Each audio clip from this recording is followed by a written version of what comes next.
history is so important because it's the same ones ruling over us since 2000 years.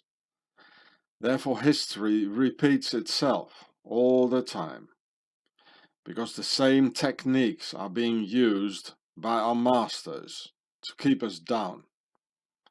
Therefore, similar patterns appearing all the time.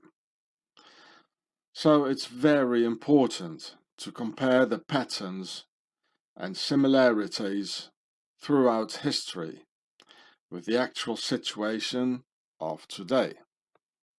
Let's look at the Justinian plague of the year 541, which came out of Egypt, of course, because our masters are alchemists and Satanists who have no problem with their demonology to create a deadly bug against their slaves. The Justinian plague of 541 probably killed 100 million Europeans, or 60% of Europe. And it's a fact. It came by boat from Egypt, a deadly cargo imported by someone. Here you can read it. The contagion arrived in Roman Egypt in 541, spread around the Mediterranean Sea until 544, and persisted in Northern Europe and the Arabian Peninsula. And here, according to contemporary sources, the outbreak in Constantinople was thought to have been carried to the city by infected rats on grain ships arriving from Egypt. Pharaoh. And in 541, the year the Justinian plague arrived, Pharaoh's nobility had already left Rome for France because of the Germanic invasions by the Vandals 85 years before, in 455. Thus French, and no more Latin, becoming the language of our masters. And therefore we are still being ruled by Rome, with their senates and governments, and crushed by their legions in a contemporary uniform. As Hitler said, one people, one empire, one leader, and one Gestapo. Ein Volk, ein Reich, ein Führer und ein police for the whole world. So, what pattern can we see happening concerning the ancient Rome? First, they waged endless wars, genociding the Europeans and expanding all over Europe. Then Rome got invaded by the Gauls, or Celts, in 390, and in 410 by the Visigoths, and 455 by the Vandals. Then the pharaonic elite of Rome escaped to the Gaul, or France, expanding their nobility, and built their pharaonic castles as the Egyptian castle of Buhen, that looks just like their castles in Europe of Pharaoh. Then, 85 years later, the Egyptian Justinian plague cleaned it all up, and that was the end of Rome. So the pattern seems to be 1. Wars, 2. To get invaded, 3. The masters leave, and 4. A pandemic bug war. Now let's compare this pattern with the present-day situation. For the new Rome of today, it was the same thing. 2 world wars and all the other wars after and before. Then a massive invasion by Muslims, Africans and whatnot. Then our masters seem to have abandoned Europe, America, Australia, etc. Abandoned our economy, abandoned our culture, abandoned our lives. A total government and military exfiltration of the elite of Pharaoh. And now the final bug war cleansing for the reset after. And funny enough, the same cyclus can be seen in ancient Rome. 1 wars, 2 invasion, C abandoned ship, and 4 bug war. Coincidence? No. Natural law? No. Man-made, or rather Pharaoh-made? Yeah, sure. The last time our masters abandoned ship, they left Rome and went to France. But where did they go now? About which there are many rumors, like Astana, Antarctica, Neon, and even leave the planet entirely. This is why they abandoned Afghanistan in rapid evac, as it's just part of a total abandonment, in order to start all over again somewhere else, in place or in time.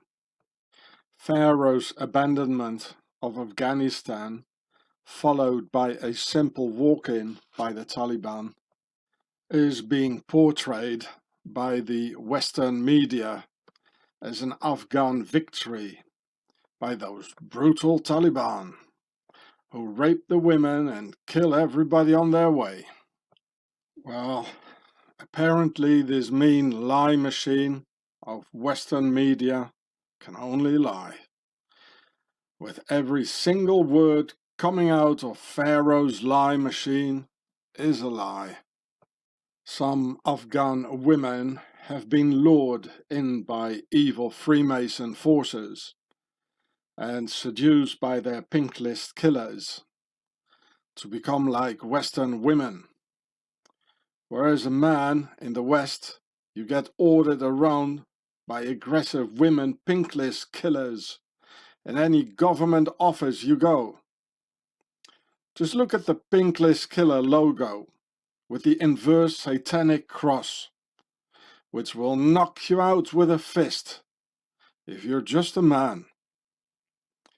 With a circle for the compass and a square in the inverse cross, saying for the initiated, square and compass. Sold to us with an innocent smile on top. Oh please, come and help us and risk your neck for the princess. Who will turn into a male-hating monster when freed. Oh, very good, Sahib, Chandrosh. You very good man, Sahib. With Taliban not as stupid as we look.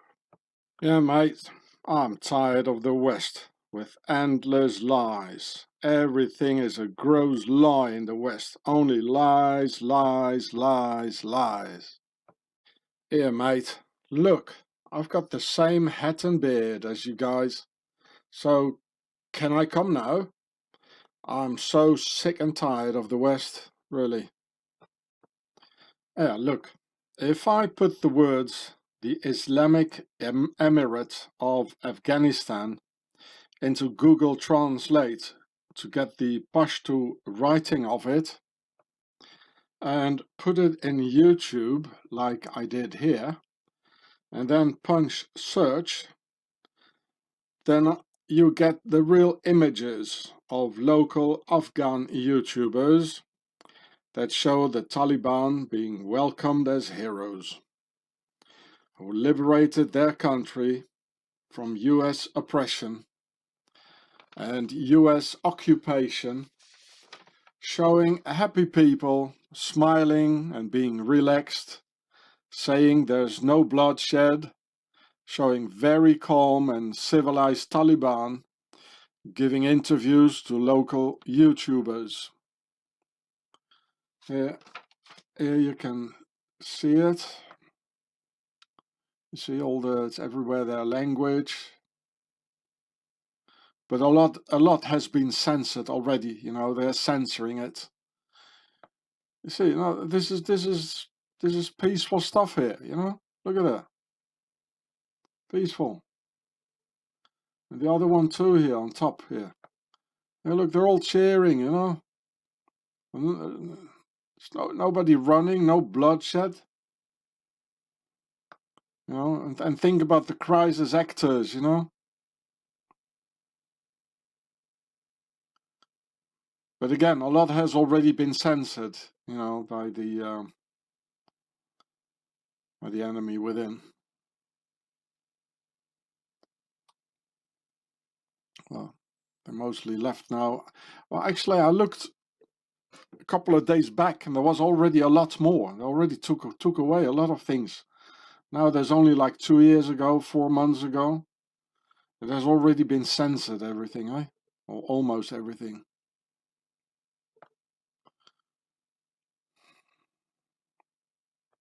Here, look. I think these are the normal women without a inversed Christian cross. And without square and compass and all the rubbish, you know, they show in all the Western newspapers.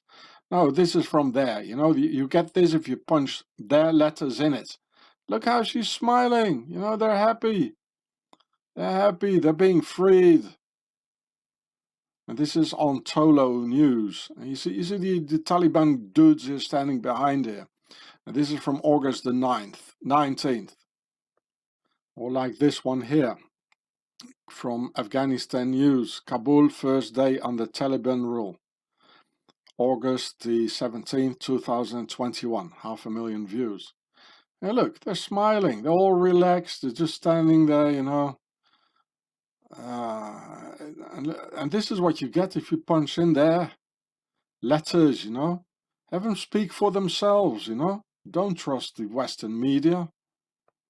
Or like here from August the 20th, 2021, you see, in their lingo from a channel called Kabul Lovers.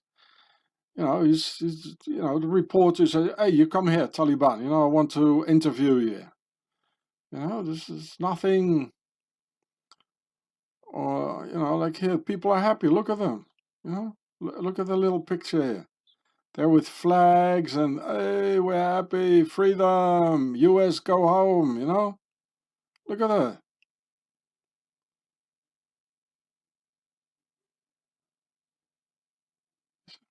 Look, they're all happy. Look at that. It's like after a football match or something. Look at that. We're being lied to, people. Or like here, a YouTuber interviewing the Taliban here on August the 18th, 2021 on a channel called Hamayon Afghan Official. Right? Well, I mean, can't you see it? These are completely different pictures we see here as what BBC, CNN, and all the other liars they're showing us, eh? With their pinkless killers, with the inverse Christian crosses around their necks. Or like here, I mean, this is a little YouTuber, 6,000 views on August the 21st, and these guys came apparently on August the 17th. You know, the Taliban shaking hands with the traditional Afghan. And, you know, if you look at the little picture here, they're all standing here together, shake hands, you know, and traditional guys here with the Taliban. Yeah, they're clapping hands here. I mean, this is not the same what the Western media are showing us, eh? Hewitt Press. I mean, give them a hand, people, and leave some nice comments to these people. I'll see if I can put the links in the under the video. If I don't forget, I usually forget all these things. Or this one here, I put the name in the Pashto like writings, and it came out in English on August the 20th. First Friday celebration of Kandahar, Afghanistan after takeover. It's a celebration, eh? They're happy. Yeah, you see that, yeah. Look, they're all sitting there, and I don't know, it's like on a marketplace here, or they're praying, Friday praying and market, everything at the same time. No killings, no bloodshed, nobody's getting stoned or, you know, or like terrorized or...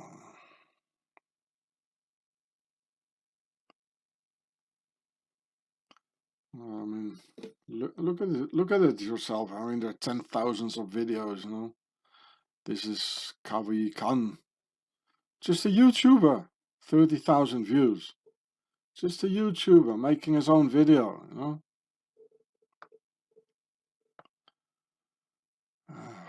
Nobody's getting whipped or punished or nothing of the kind.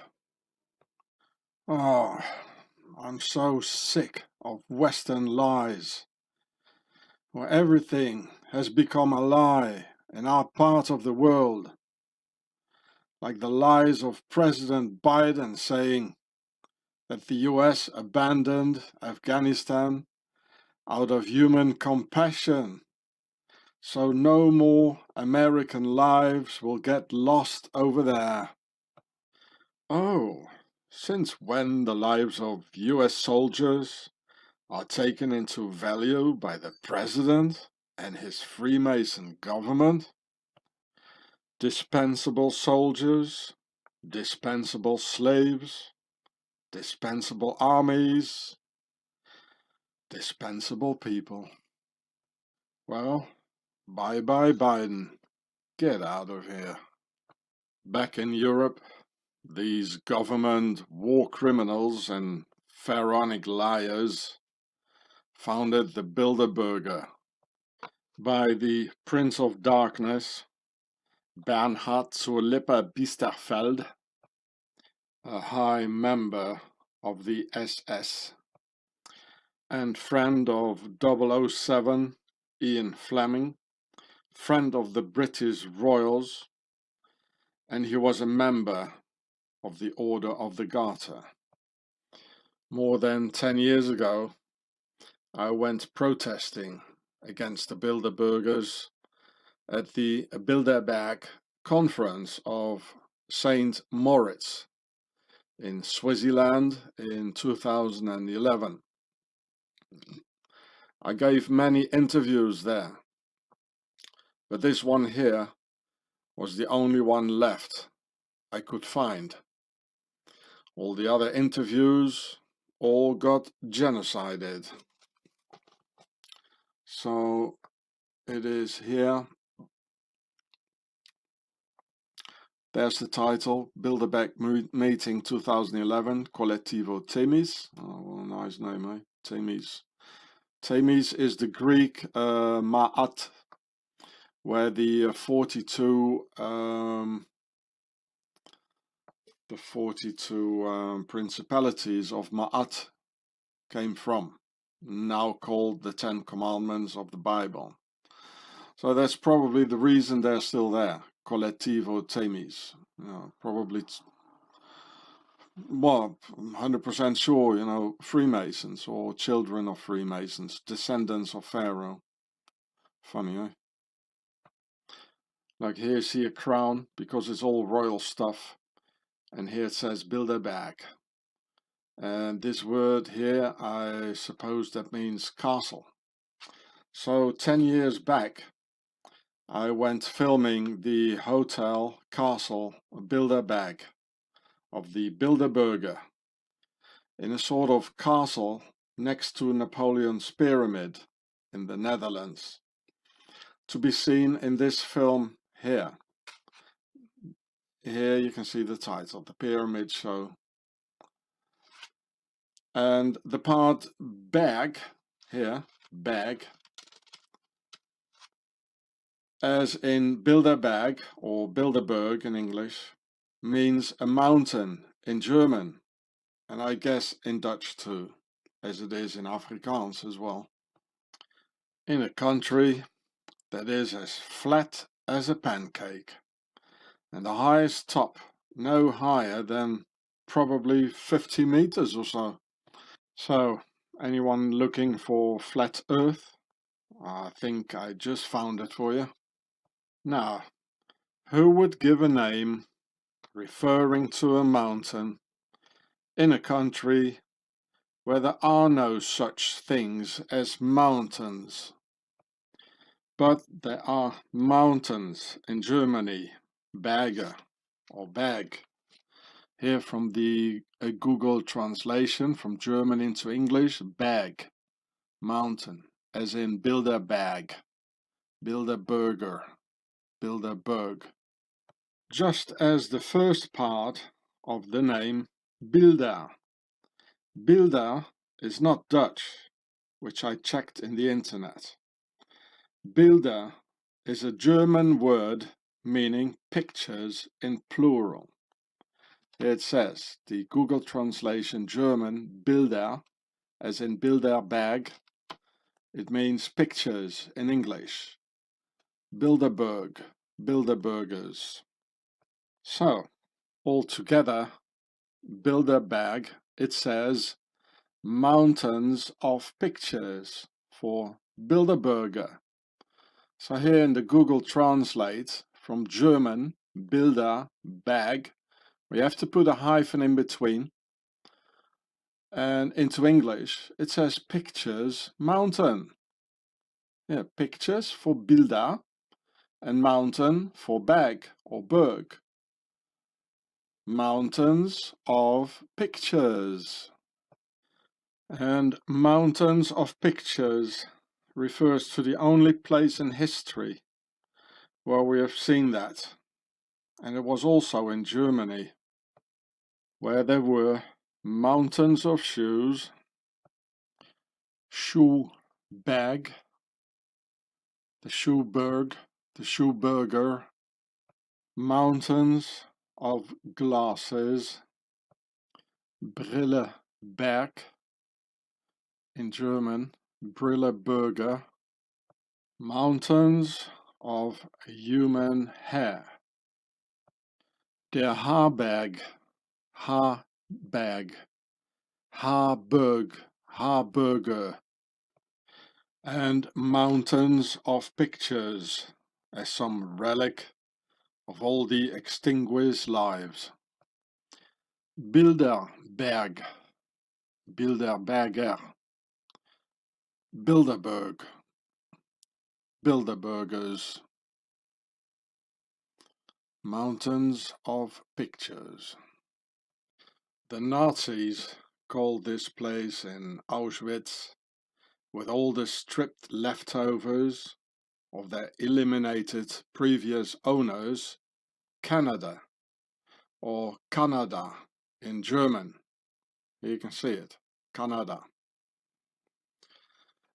which is an old German joke sounding like keiner da, meaning nobody there in German, from a book from the 19th century about a German settler arriving in Canada.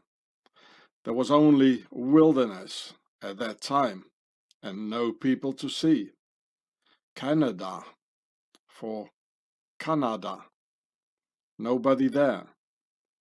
Just like in 1945, after the work had been done.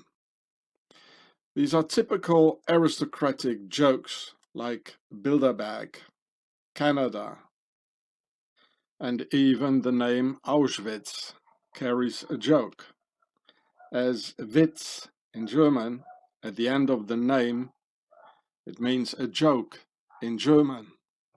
And believe me, I heard all these things when I infiltrated the Swiss octagon of the Nazi Templars. How else could I know all this, huh? Therefore, the SS Prince Bernhard chose the name Bilderberger as a reference to total control over humanity that Pharaoh could exert over their victims in Auschwitz, trapped inside like stuck into a mousetrap.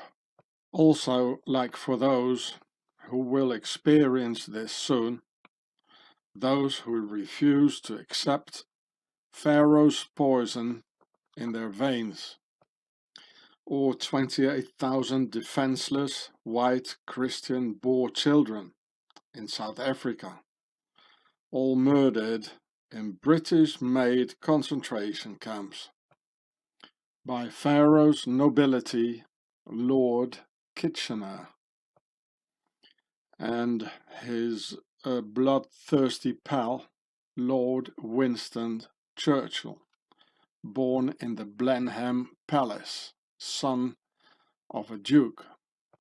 So the royals and their victorious queen could steal the Boers' gold and diamonds, which the Boers had found. Here you can see the victorious queen, Victoria, who waged a lot of dirty wars. Napoleon's pyramid is called the Pyramid of Austerlitz, and the Bilderberg Hotel next to it, the Castle of the Kirkibosch. Here, don't know really how to pronounce it. And the whole area has a high pharaonic density of obelisks, emperors, pyramids, kings, queens, Bilderbergers, octagonal palaces, and most of all, royal Nazis. So why am I showing this to you? Because here was the house of the German emperor when he got kicked out of Germany, and somewhere here was the Austerlitz, was this pyramid of the of Napoleon. I think it was like here. The Bilderberg Hotel also like next to it, and I think like here was the palace where the Prince of Darkness, the SS Prince, was living, the Prince Bernhard. So he was living right next to the German Emperor, himself also deep into Nazism. In the very vicinity of Napoleon's pyramid and the Bilderberg castle of the Kirkibosch, you'll find just a few miles away the castle of Dawn of the German Emperor Wilhelm II, where he lived from 1918 to 1941, which they merely call a house, in order to make us forget that the German Emperor Wilhelm II was living there. And here you can see this pharaonic emperor in 1917 with a Freemason skull and bones logo on his hat. Just to give you an idea where the Nazi SS actually derives from. Yes, the nobility, including their Nazi Templar cousins of the New World Order in Swaziland, of course. And the charming logo on his hat means, let's go and kill the white race. Let's destroy Europe. And here on his breast you can see all the logos, you know, the octagon, a couple of Templars crosses, the sash, most surely in blue for the war against us. Here another crown, Yeah, the Templar's cross, an octagon, you know. So it says octagon of the Nazi Templars on his breast, because they all know exactly where they come from, and that their ancestors of this worldwide per a big house nobility come out of Pharaoh's Egypt. Templar's cross, pyramid, 3D, 2D. So the Templar's cross on his breast in 2D, it represents the 3D pyramid. And as he can't put a 3D pyramid on his chest, he had to fold it out and put it in 2D on his chest. And they all do. And the mother of the German emperor was a daughter of English Queen Victoria, the Killer Queen, murdering 28,000 defenseless women and children in South Africa. Q, the Queen of the Heavens, Isis. Same thing, same origin. Ain't it so, Mr. Trump? And right next to where the German emperor and grandson of the Killer Queen Victoria lived is the royal palace of the SS Prince Bernhard, where he lived for 30 years, with a huge obelisk right next to it, called the Needle of Waterloo, where many of us died for them in Waterloo. And from 1936 on, and even before, the SS Prince Bernhard met regularly with the Skull and Bones Emperor Wilhelm II, both in the Netherlands and very close neighbors. And in that very same area, with that high density of pharaohs, there's also the castle of Drakenstein, which means dragonstone, and is octagonal, as in octagon, the top of the Nazi Templars. It belongs to the Queen Beatrice.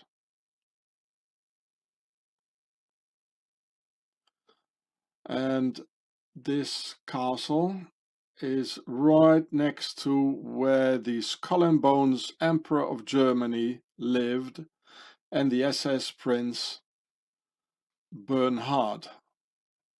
Therefore, the 8 death sacrifice for octagon in front of a huge obelisk. And obelisks are usually used as tombs for pharaohs on a cemetery, like these pharaohs here of the Dutch royal house of Orange. And here it says 8 deaths. So there you see, there's the obelisk. It's called the Needle, like the Needle of London.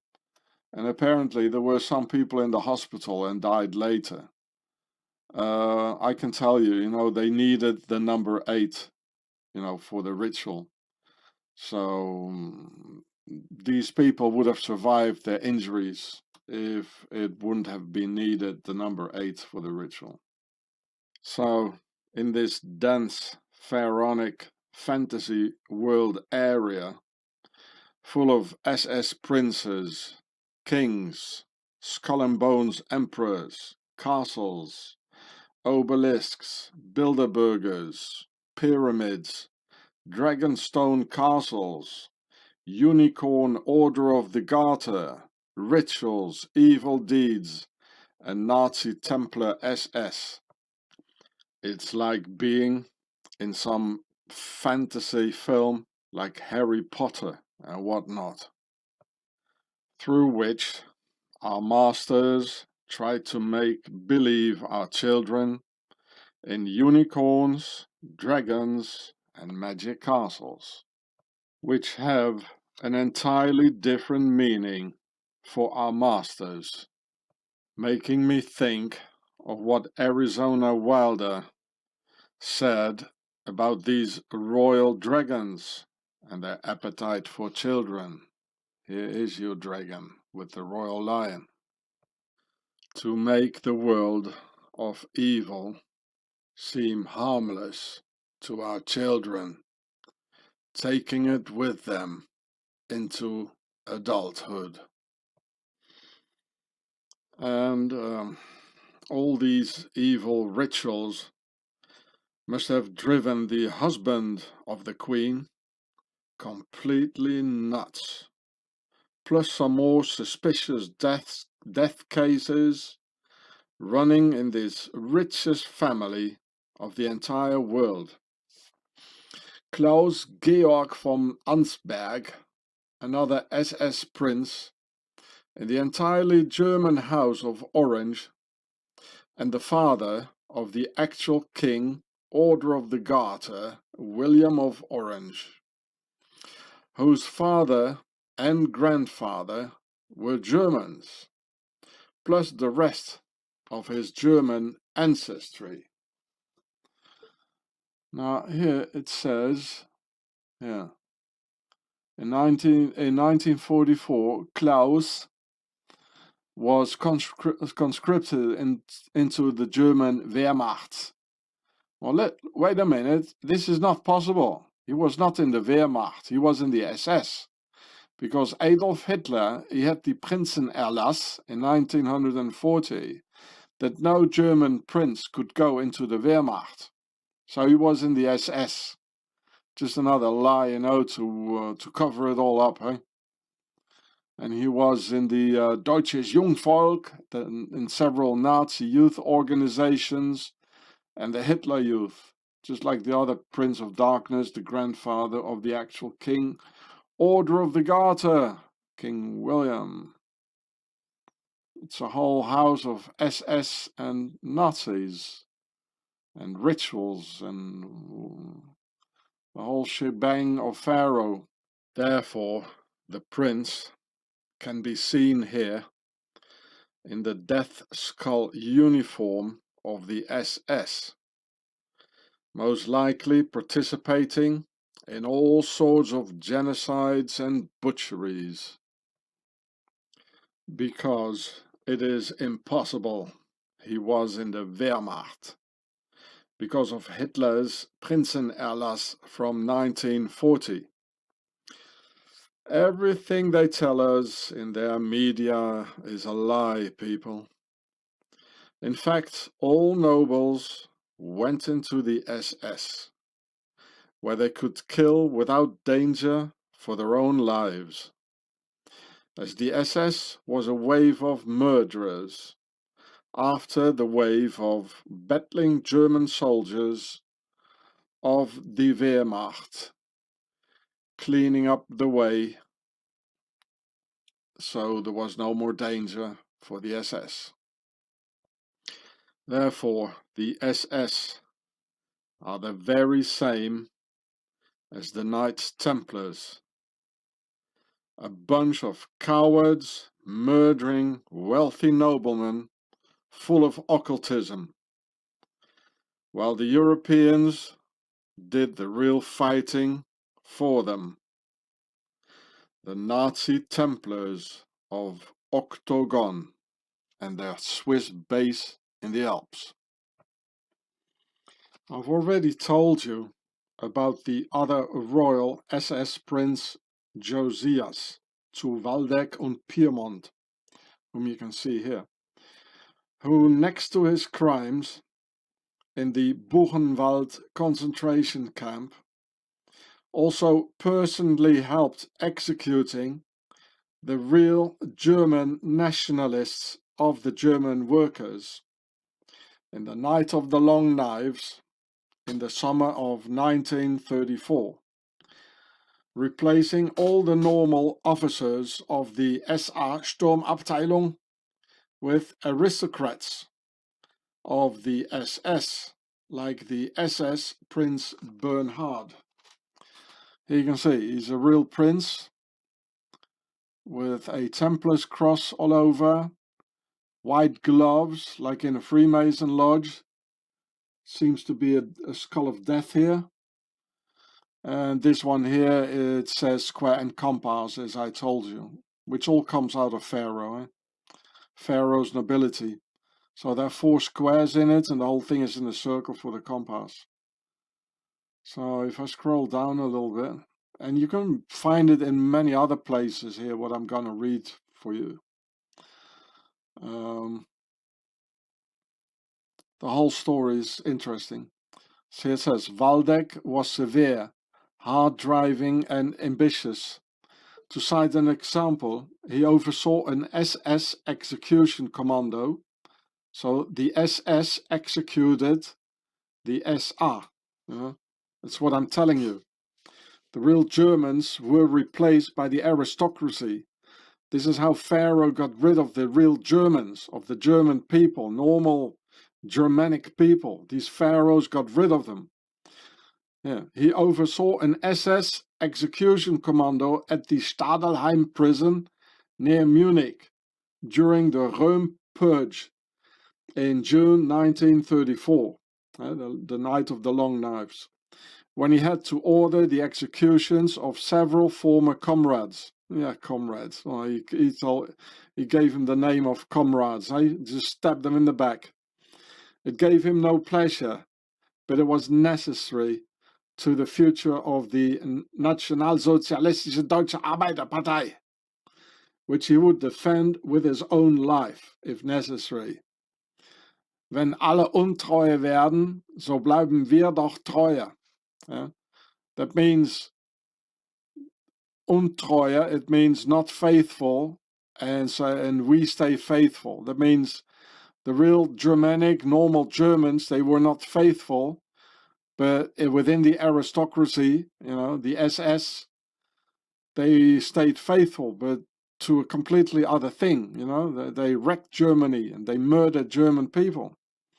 So a prince here, and the rest of them, they were all aristocrats in the SS in the beginning, and at least the higher officers, they still stayed like SS aristocratic officers.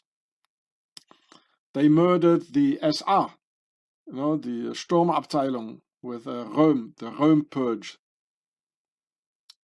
That's what I've been telling you, people. There's a war within a war. Right? Read some more if you want. Well, if I think about it, I'll put it in the description. Here, there you can read it again. This is the Waldeck und Piemont, Prince Josias. There he is. He killed the Germans. The real German people were murdered by the real enemy within. Yeah.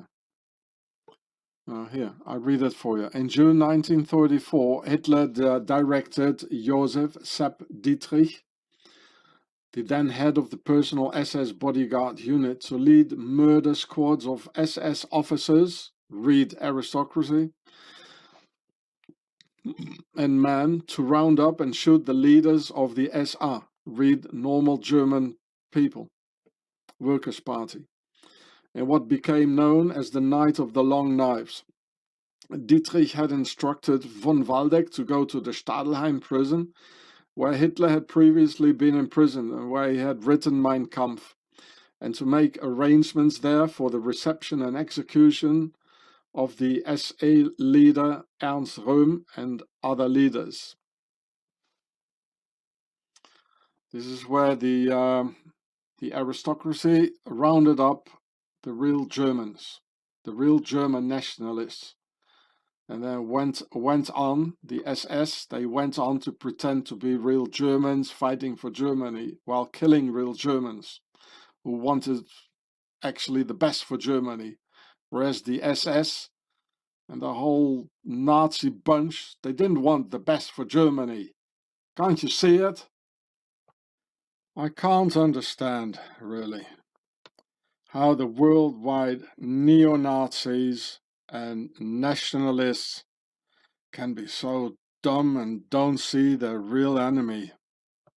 But instead of that, even believe the enemy's propaganda lies, giving the usual scapegoat.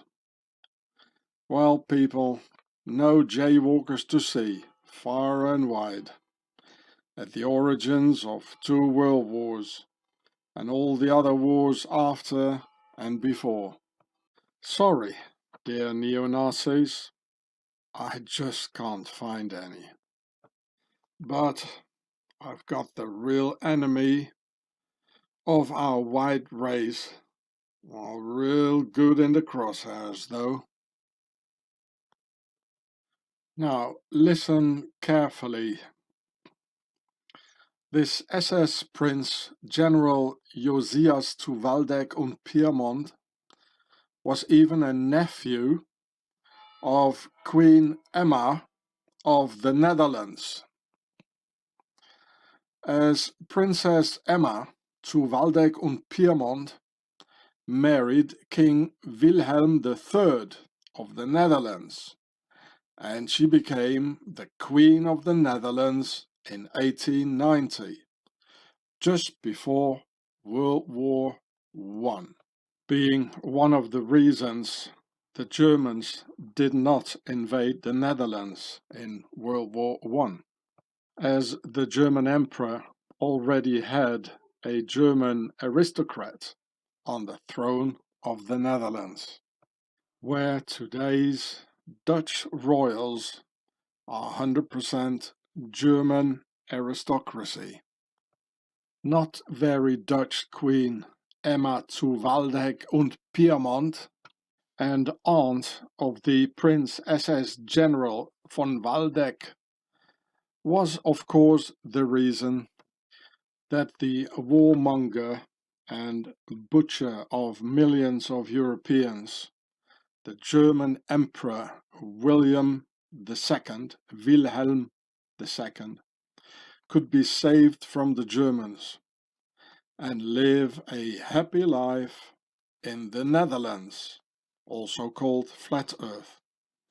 Here to be seen with the Freemason right hand, the hidden hand of Freemasonry, under his jacket, thus enabling the preparations of Nazism and World War II in the hope to reinstall the monarchy in Germany. Therefore, a German Queen, Emma of Flat Earth, taking a lot of care of her duties for the constitutional monarchy, the union of the Old World Order and the New World Order, concealing her true monarchic nature. Now here it says, she met personally with every government minister at least once every 2 weeks to keep herself informed of all political issues, and strictly adhered to the rules of the constitutional monarchy. She used the trust she gained by respecting the constitutional forms, by using her influence within political issues she did care about, very smart, which resulted in compromises in which she often managed to get her will. You see. One statesman commented that Emma was efficient because she combined a strong will with soft forms, something they had not been used to. And this is one of the mottos in Freemasonry, what President Roosevelt once said. He said, "Speak softly and act hard. Speak softly and carry a big stick." Theodore Roosevelt. And Queen Emma understood the Freemason trick of hidden hands and verbal concealment very well. And thus 2 world wars were prepared under cover of darkness, and nobody saw it coming. The SS General Josias zu Waldeck und Pyrmont only served 3 years in prison after the war for murdering the real German nationalists in 1934 and jaywalkers in Buchenwald. Only 3 years. So please do not show your children any videos of fairy tales with charming princes riding unicorns, returning to their dragonstone castles, and don't make your daughter hunger to become a princess, making it easier for Prince Andrew to seduce her on Jeffrey's Templars Island. Look, here's Jeffrey's ranch in New Mexico. We all see the square and compass. It says square, it's in a big square with a circle. So it says square and compass. And it's divided. There's also a couple of squares here because it's like a cross or a crosshairs. And there are 4 parts in it for the concept of 4. And the here are 3 parts, 1, 2, 3, 3 lanes for the concept of 3. And it's also the sign of the zodiac, as the Zodiac Killer, or on the Swiss watch. So it's the same symbol as for the symbol of the Zodiac Killer here. And I made this video about it here on my Israeli channel, and it's the same title I had in my video on YouTube. It's the same as Jeffrey Epstein has on his New Mexico ranch in America. This aristocratic mass murderer, the SS Prince Josias of Waldeck and Pyrmont, had a son with his wife, the Duchess Altburg von Oldenburg, whom they called Wittekind. It means the white child, maybe like the pale horse, and whose godfathers were Adolf Hitler and Heinrich Himmler, and who became a lieutenant colonel in the present-day German army. Here you can read it in this website here in Wikipedia, former German nobility in the Nazi party. So Prince Josias and his wife, the Duchess Altburg of Oldenburg, were the parents of Wittekind, Prince of Waldeck and Pyrmont. Adolf Hitler and Heinrich Himmler were his godfathers. Wittekind, who served in the German armed forces as a lieutenant colonel, succeeded as head of the House of Waldeck and Pyrmont when his father died on November the 30th, 1967.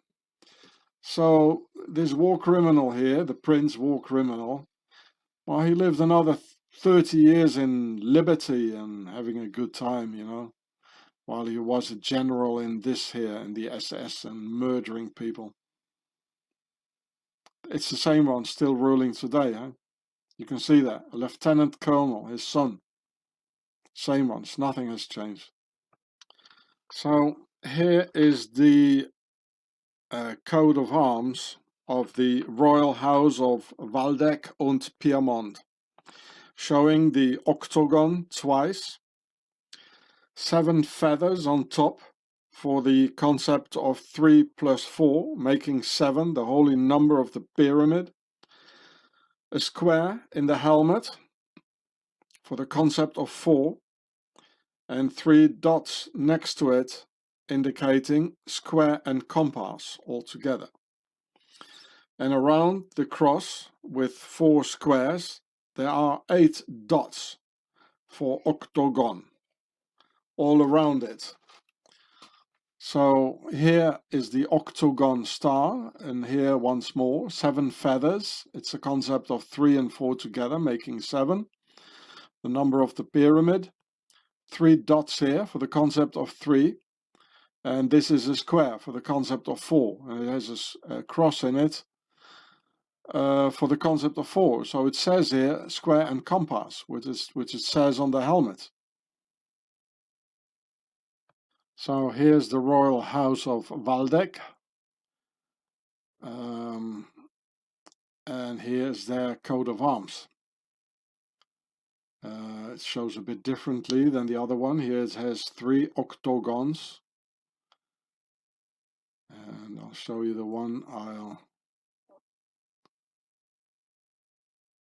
Here is the Dutch-German queen, Emma zu Waldeck, owned Piedmont, the queen of the Netherlands. It's all in German here. I don't think there was an English version.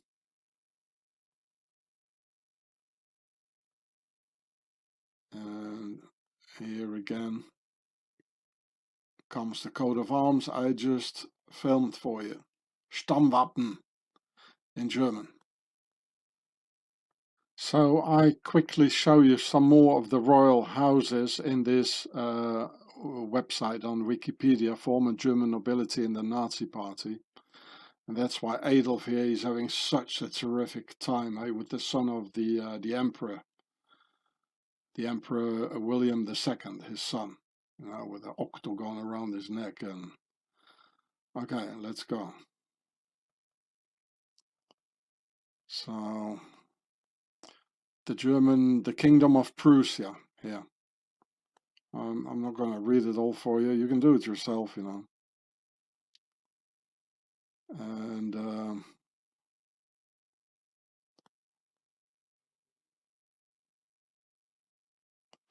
okay, here they are. This is all these princes here. 3 princes. They were. This is the son of the Prince August Wilhelm of Prussia here. And here another prince. So he was in the Sturmabteilung and in the Nazis here too. Stormtroopers, Nazis. The Prince Karl of Prussia. Here Prince Alexander of Prussia. They were also, you have to look here, then They're all in the Nazis. Now the Kingdom of Bavaria, next to Switzerland, Yeah, the King Frederick August. Here the Kingdom of Württemberg, also next to Switzerland.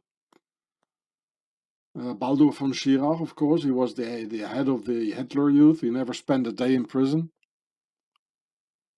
They all joined the NSDAP, this one here, the German Workers' Party.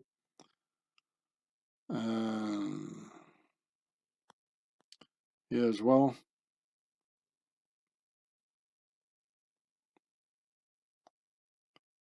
So I can't possibly read that all for you. Look here, you must look here now. It's all these princes, they all were in the Nazi Party here. You're gonna read it there.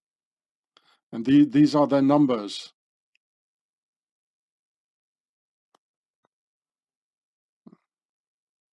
This is the Duchy of Baden. I can't read it all. The Duchy of Hesse and the Grand Duke of Hesse. Look, the Philip of Hesse, second from right. He's always pulling his arm up, Heil, heil. Having a nice time, killing people and killing the Germans. They were all in the NSDAP here. So this line here, this column is NS, and this is the military ranks here. Sturmabteilung, SSSS, of course, the whole princes with their coats of arms are here. This is when they joined in 1930.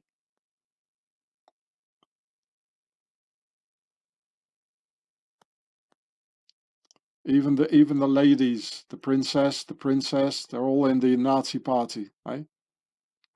These are the coat of arms, the double cross here. Showing a lot of lions with crowns, of course. And here the prince, and the SS and the Sturmabteilung, they're all in the Nazi Party. Coat of arms, these are the dates when they joined. All the princes, the entire nobility, they were all in the SS, people. Yeah, there's some more. Yeah, princess, prince, all in the Nazi party. All of them. This is the Grand Duchy of Mecklenburg-Schwerin in the north of Germany. Here it says, NSDAP, the Nazi party, when they joined, military rank, SS, title, and this is the royal house. I could tell you a lot more about it, but that will take too long, eh? So just look for yourself now, eh? And look at the pictures, you know. I don't see any jaywalkers. I don't see any, eh? It's all a lie. And of course there were some, but they were not real jaywalkers. They were the RF-RAF. And the whole nobility here, they come out of the RF-RAF. It means Pharaoh. The RF-RAF, it means Pharaoh. When they crossed the dip, you know, with the Exodus, leaving Egypt. Duke Charles Edward, well, that sounds sort of English. Well, it's one family, you know. He's another grandson of Queen Victoria, the Killer Queen.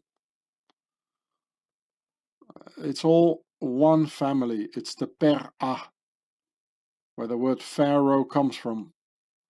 Oh, here's another, all English here. We're all in the Nazi party, probably.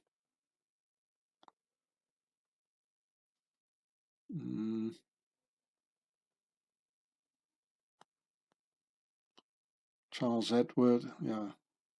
Charles Edward held the same SS rank as Prince. He was a general. Well, Charles Edward was a general. Whoa, Charles Edward between Hermann Goering and Joseph Goebbels here. Mussolini, well, he was called Il Duce, means the Duke. Living in a castle, married to an aristocrat, and he lived 2 years in Switzerland where they taught him. Yeah, Saxe, Coburg and Gotha. Nazi party, when they joined the military rank, Prince Rainer of Saxe, Coburg and Gotha.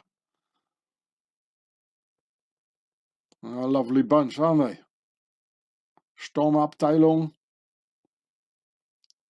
Anyway, they're all the left column, there's all filled up. They're all in the Nazi party. With their numbers.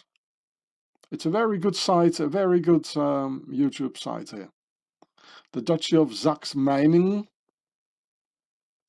They all joined the Nazi party, all these princes, all, you know.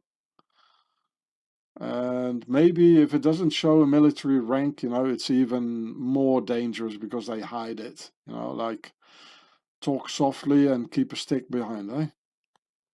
Roosevelt. Here too, prince in another one. He looks like the SS prince. Well, he was in the SS. He was an SS prince of Lippe, just like the Prince Bernhard. He was in the Nuremberg trials. Well, he never did a day in prison, of course. Ah, here he is, the Prince Bernhard. He was in the Sturmabteilung. He joined the Nazi party in 1933. And then he became a wing commander in the RAF. Well, can you believe it, eh? He's a friend of George VI and Churchill and Ian Fleming. They just turned their vests around, eh? Yeah, all more princes, all Prince Karl, Christian, Prince Ludwig, all in the Nazi party. And they probably all were in the SS as well. Murdering and raping people all over. What the aristocracy have always been doing. Yeah, Schaumburg-Lippe, the principality. More princes. All in the Nazi party, having, what is this, I can't read it here, but anyway, it's the Sturmabteilung. And they betrayed the real Germans in the Sturmabteilung, and they murdered them all in the night of the long knives. The Principality of Schwarzburg, it's like Blackwater. Principality, here we are, Waldeck-Pyrmont. I already told you enough about this one. Here we got Josias. Even his sister was in the, or his wife was in the Nazi party. His sister as well. Principality of Reuss-Greiz. Principality of Reuss-Gera. All in the Nazi party, all the princes. These ones too.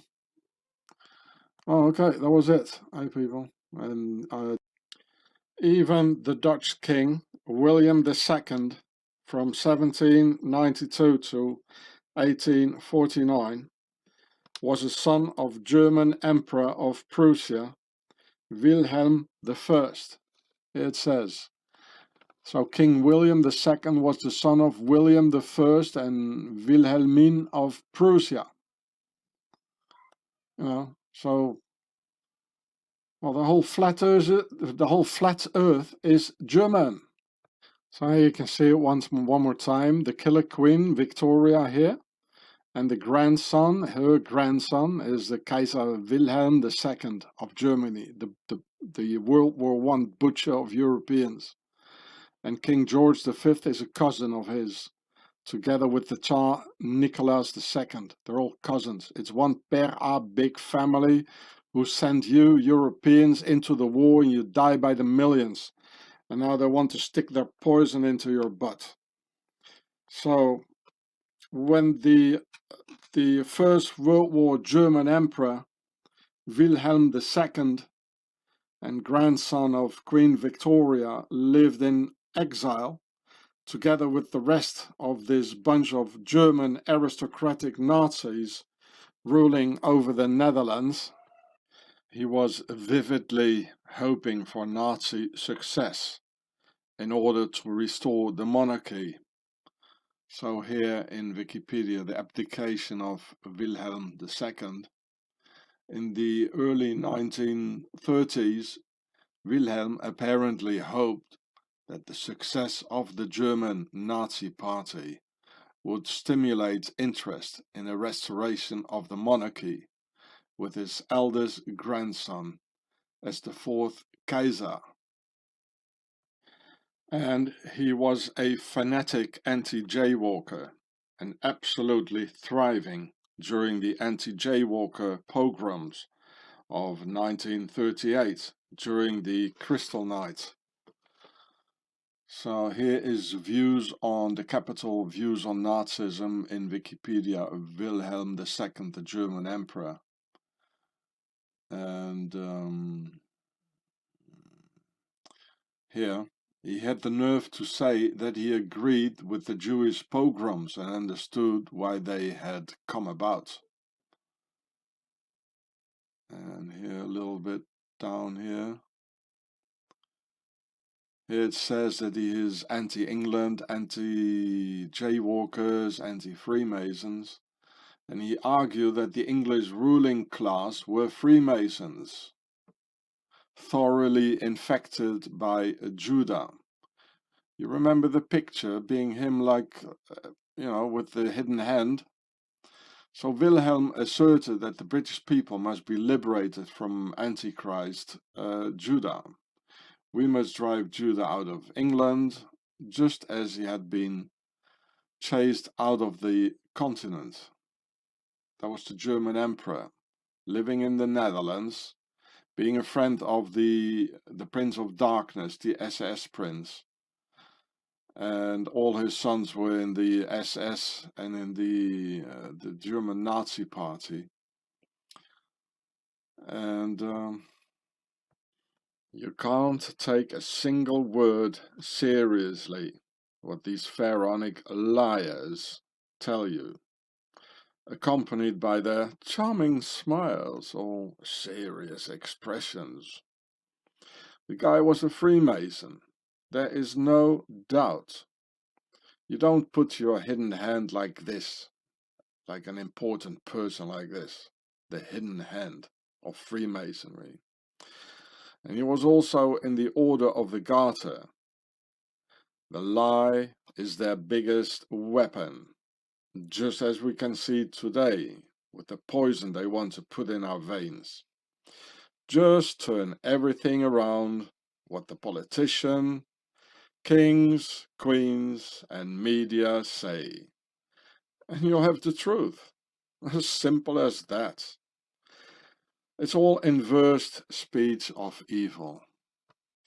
Now, you picture the guy again with his Freemason hand, the hidden hand under his jacket, and I'll read it out for you again, here in Wikipedia about Wilhelm II.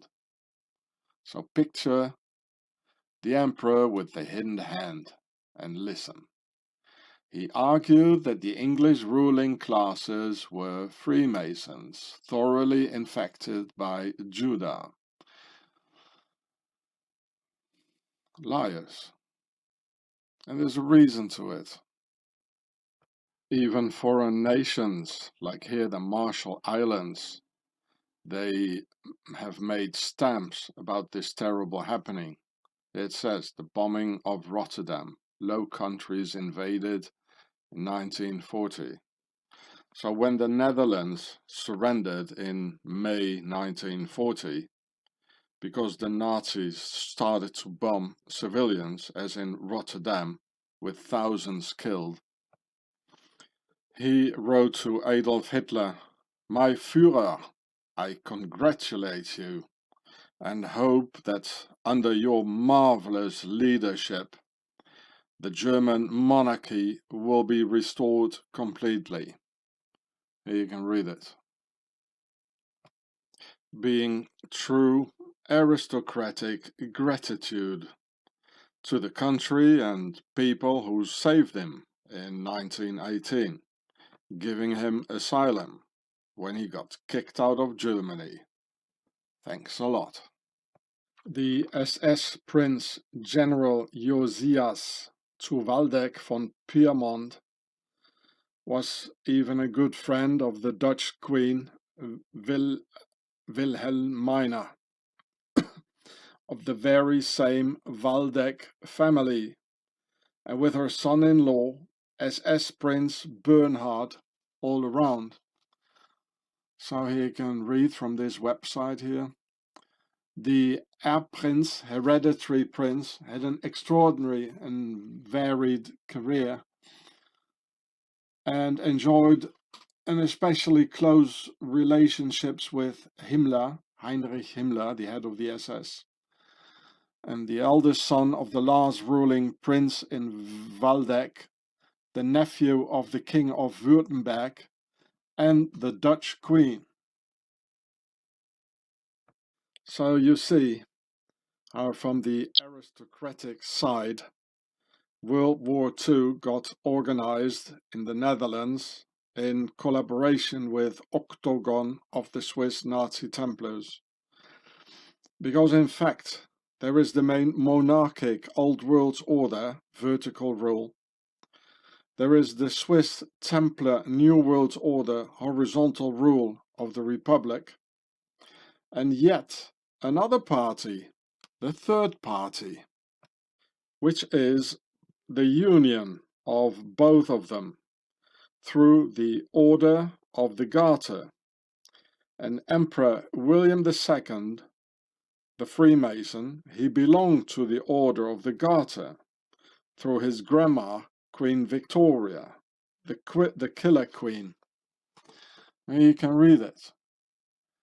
Wilhelm finished high school on his 18th birthday, received as a present from his grandmother, Queen Victoria, the Order of the Garter. And this is why he must have been a Freemason, because if you belong to the Order of the Garter, you must be a Freemason. It's not possible otherwise. And this is not just the black nobility, what some people say, but it's the entire pharaonic nobility, who are a huge menace to humanity and a danger to our freedom. They are the PRA, worldwide big house of Pharaoh's aristocracy, ruling over their slave race, and who cluster together in certain areas of the world, as shown here in Germany and in the Netherlands, or the Rambouillet area southwest of Paris, where I also filmed for you. The SS Prince Bernhard zur Lippe-Biesterfeld and husband of the Dutch Queen had worked for IG Farben, the company that produced Zyklon B gas to kill the jaywalkers and their children. He was a member of the SS and the SA Sturmabteilung, which he left in 1934, probably betraying the Sturmabteilung and helping to execute all original German workers, nationalists, who were rising up against the nobility and the elite.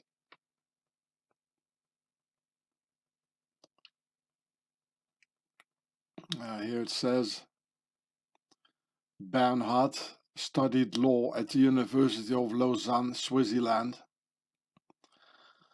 and he was in the SS. You can see that here. And the prince eventually went to work for the German chemical giant IG Farben in the early 1930s, then the world's fourth largest company, making it so logical that this elite and the nobility eliminated the German nationalist workers of the SA in the Night of the Long Knives. The SA Sturmabteilung just wanted freedom for the German people and enough to eat for their children. This SS prince had his own personal flight squadron called 322, which is the concept of 3 plus 4, as in the Yale Skull and Bones number. Here you can read it, the Dutch 322 fighter squadron in the RAF, can you imagine? It says one of the main initiators of this squadron was Prince Bernhard, the German son-in-law of Queen Wilhelmina, who lived in exile in London.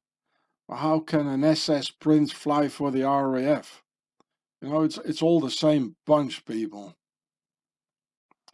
You see the same number as the flight squadron of the SS Prince flying in the RAF.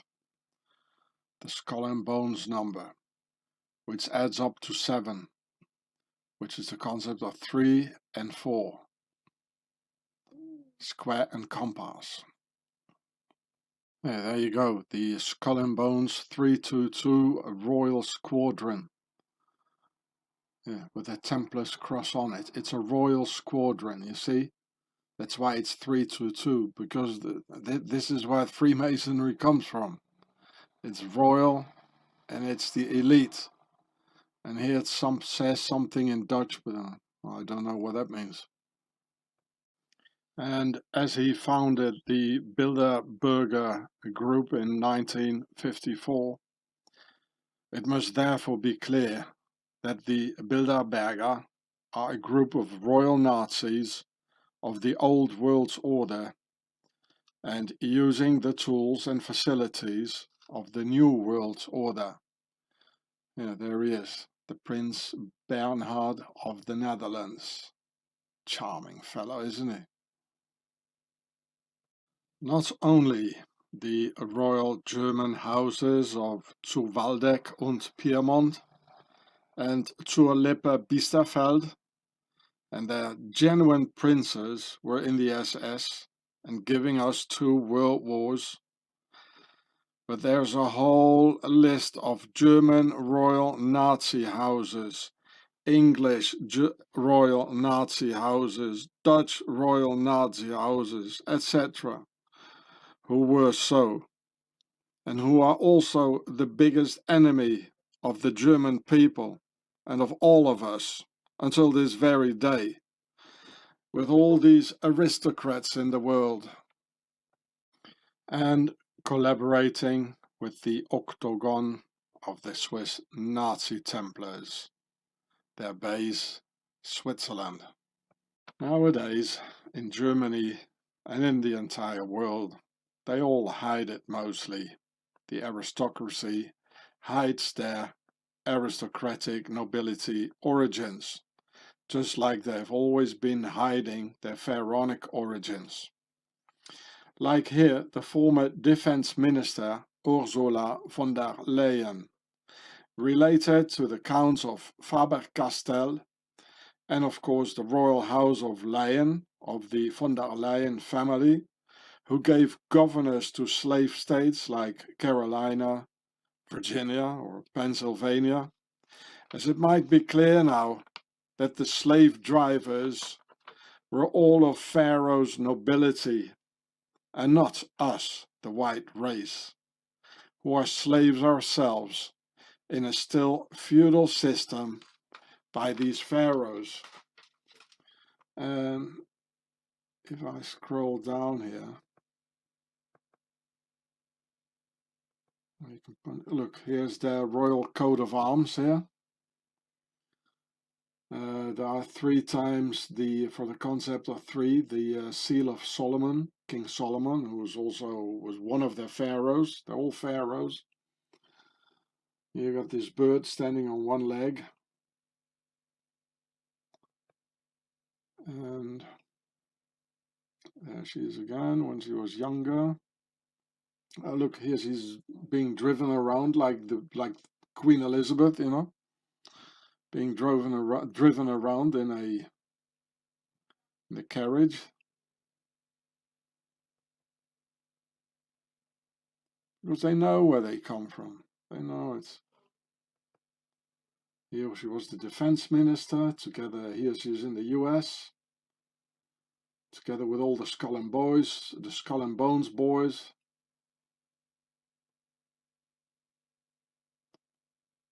Here in India, same thing. So you can see she's an aristocrat.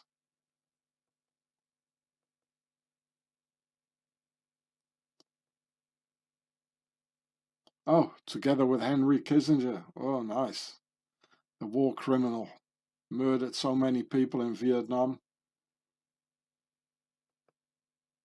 She censored the internet in Germany or all over Europe. Here she is with Donald Trump. They're all the same bunch. Here she is with Putin. A whole bunch of pharaohs.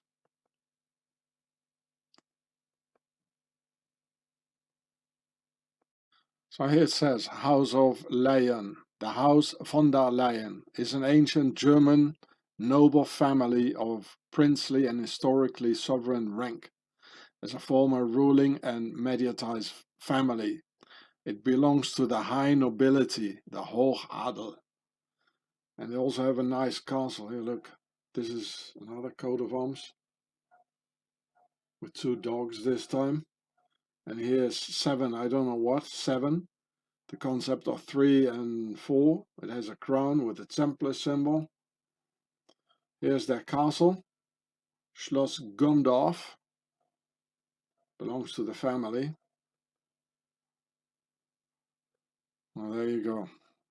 They never stop ruling, these pharaohs. It's going on since 2000 years in Europe.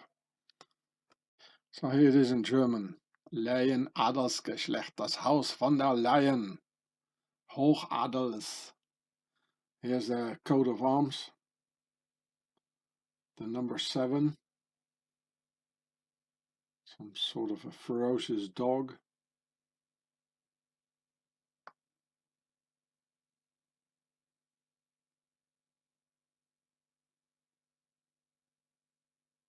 Freiherren von der Leyen.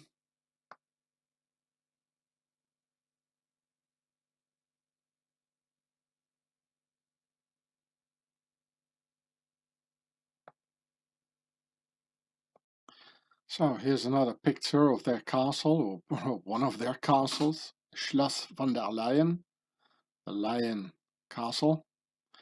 It almost sounds like lion, eh? Lion, lion. So, of course, it comes from lion. Léon, Lyon in French.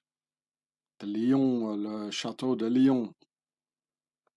So here you can read in the article about where she comes from. I'm not going to read it all for you. She comes from a family that had played a great role in the early colonization of the United States, giving governors to states like Carolina, Virginia, and that featured figures like James Ladson, a slave driver.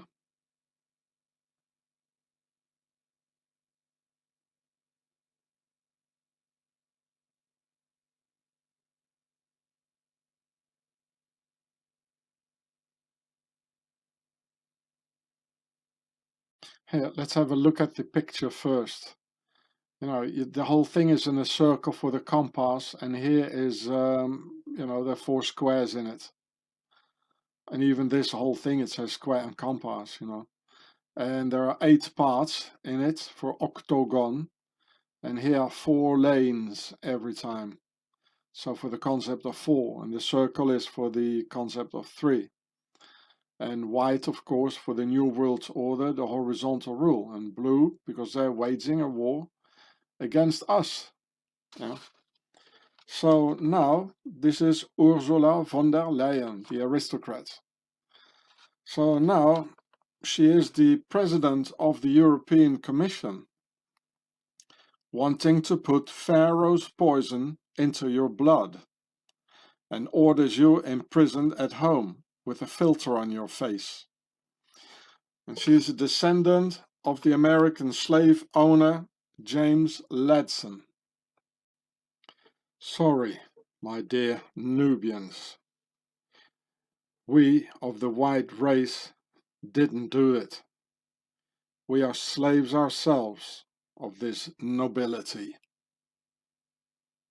So this is the American slave driver James Ladson having 200 slaves, and among Ladson's descendants is Ursula von der Leyen, who briefly lived under the alias Rose Ladson.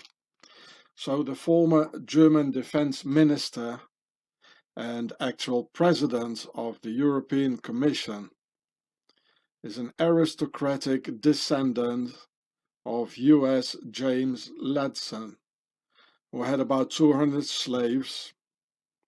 She is now the master and owner of all the European slaves, and telling them to be locked inside, cover their faces with some sort of a coffee filter, and take Pharaoh's poison in our veins, and kidnap our children soon, as already been done in Australia. So I quickly like to repeat this for the Germans. So James Henry Ladson ist ein Sklaventreiber in der Sklavenhandel. Der hat ungefähr 200 schwarze Sklaven, und unter seinen Nachkommen ist Ursula von der Leyen, die 1978 unter dem Pseudonym Rose Ladson lebte. And here's some German slaves with their babies protesting against the internet censorship by the aristocrat Ursula von der Leyen, saying Zensursula, as censur means censorship in German, fitting into the noble lady's name Ursula. Altogether, Zensursula.